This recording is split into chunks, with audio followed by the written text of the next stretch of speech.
ಮುಖ್ಯಮಂತ್ರಿಗಳು ಇವತ್ತು ಹೇಳಿದ್ದಾರೆ ನೋಡೋದು.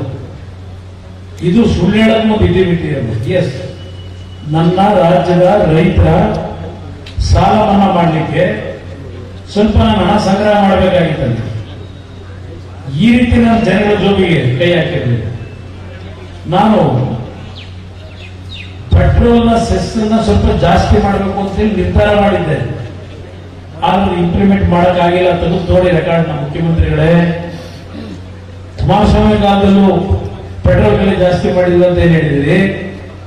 ಅವತ್ತು ನಾನು ರೈತರ ಸಾಲ ಮನ್ನಾ ಮಾಡಲಿಕ್ಕೆ ಹಣ ಹೊಂದಿಸ್ಲಿಕ್ಕೆ ಒಂದು 75 ಪೈಸೆ ₹1 ಜಾಸ್ತಿ ಮಾಡ್ಲಿಕ್ಕೆ ಹೋದಾಗ ಅದನ್ನ ಕಾರ್ಯರೂಪಕ್ಕೆ ತರಕ್ಕಾಗಲಿಲ್ಲ.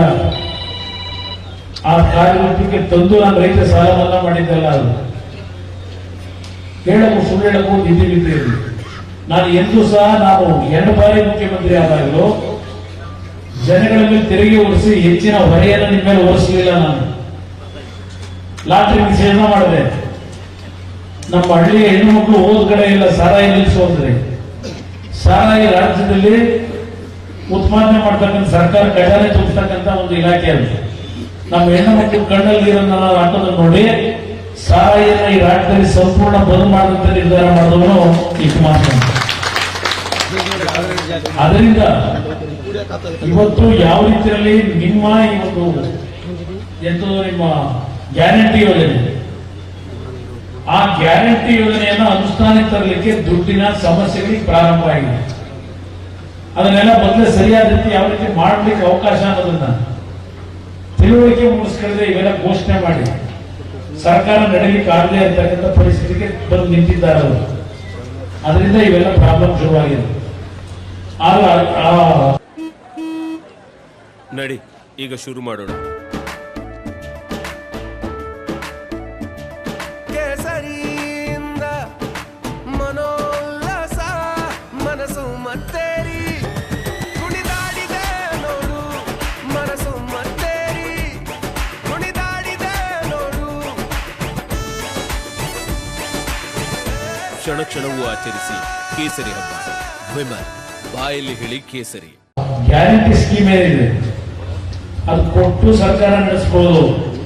ನಾನು ಕೊಟ್ಟಿದ್ದು ತಪ್ಪು ಅಂತ ಈ ಕ್ಷಣದೊಳಗೆ ಎಲ್ಲೂ ಹೇಳಿಲ್ಲ. ನಾನು ಈ ಗ್ಯಾರಂಟಿಯನ್ನ ಕಾಂಗ್ರೆಸ್ ಸರ್ಕಾರ ಘೋಷಣೆ ಮಾಡಿ ತಿಳಿಸ್ತಿದ್ದು ನೀವು ಕೊಟ್ಟಿದ್ದು ತಪ್ಪು ಅಂತ ನಾನು ಈ ಕ್ಷಣದೊಳಗೆ ಎಲ್ಲೂ ಹೇಳಿಲ್ಲ.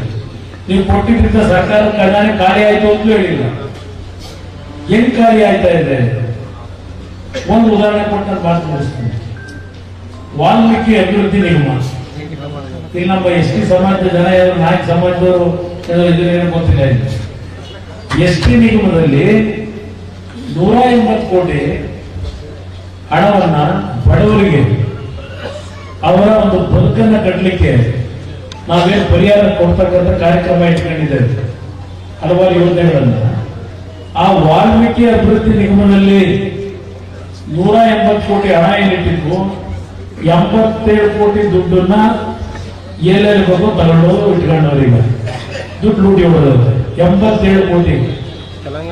ಯಾವ್ದೋ ತೆಲಂಗಾಣ ಎಲೆಕ್ಷನ್ಗೆ ಎಲ್ಲೆಲ್ಲಾಗಿದೆ ಅಂತ ಪತ್ರಿಕೆಲ್ಲ ಬರ್ಕೊಂಡಿದ್ದಾರೆ. ಯಾವ ಮಟ್ಟಕ್ಕೆ ಈ ಸರ್ಕಾರ ನಡೀತಿದ್ರೆ ಯೋಚನೆ ಮಾಡಿ. ಈಗ ಆ ರೀತಿ ಲೂಟಿ ಮಾಡದೆ ಹೋಗಿದ್ರೆ ಇದ್ಯಾಕೆ ಪೆಟ್ರೋಲ್ ರೇಟ್ ಯಾಕೆ ಜಾಸ್ತಿ ಮಾಡ್ಬೇಕಾಗಿತ್ತು? ಈಗ ಪೆಟ್ರೋಲ್ ರೇಟ್ ನ ಇಷ್ಟೆಲ್ಲ ನಿನ್ನೆ ತಲೆ ಮೇಲೆ ಹಾಕೋರಲ್ಲ, ಒಂದು ವರ್ಷಕ್ಕೆ ಈಗ ಅವ್ರಿಗೆ ದುಡ್ಡು ಬರೋದು ಒಂದು 500 ಕೋಟಿ ಆದಾಯ ಬರೋದು. ಆ 500 ಕೋಟಿ ಆದಾಯ ತಗೊಳ್ಳೋದಕ್ಕೆ ದಿನ 2 ವೀಲರ್ಸ್ ಪಾಪ ಕೂಲಿ ಕೆಲಸಕ್ಕೆ ಹೋಗಿದ್ದಾರೆ ಎಷ್ಟೋ ಜನ.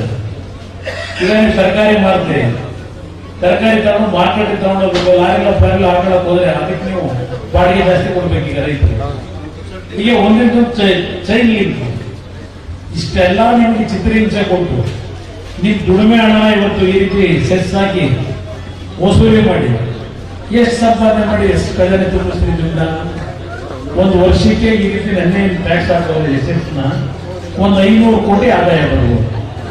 ಅದೇ 500 ಕೋಟಿನ ಇವೆಂತ ಒಂದು 93 ಜನ ಬೋರ್ಡ್ ಕಾರ್ಪೊರೇಷನ್ ಚೇರ್ಮನ್ ಮಾಡಿ ಊಟದ ಕಾರಲ್ಲಿ ಬರ್ತಾರಲ್ಲ ಅವ್ರ ಪಟಂಗಿಗಳು, ಆ ಒಂದು ಬೋರ್ಡ್ ಕಾರ್ಪೊರೇಷನ್ ಒಂದು ವರ್ಷ ಮುಂದಕ್ಕೆ ಹಾಕಿದ್ರೆ ಅದೇ 500 ಕೋಟಿ ಅಲ್ಲೇ ಉಳಿತಾ ಇತ್ತಲ್ಲ. ಹೇಳ್ತಾ ಹೋದ್ರೆ ಹಲವಾರು ವಿಷಯ ಹೇಳ್ಕೊಂಡು ನಾನು ನಿಲ್ಲಿಸ್ತೇನೆ.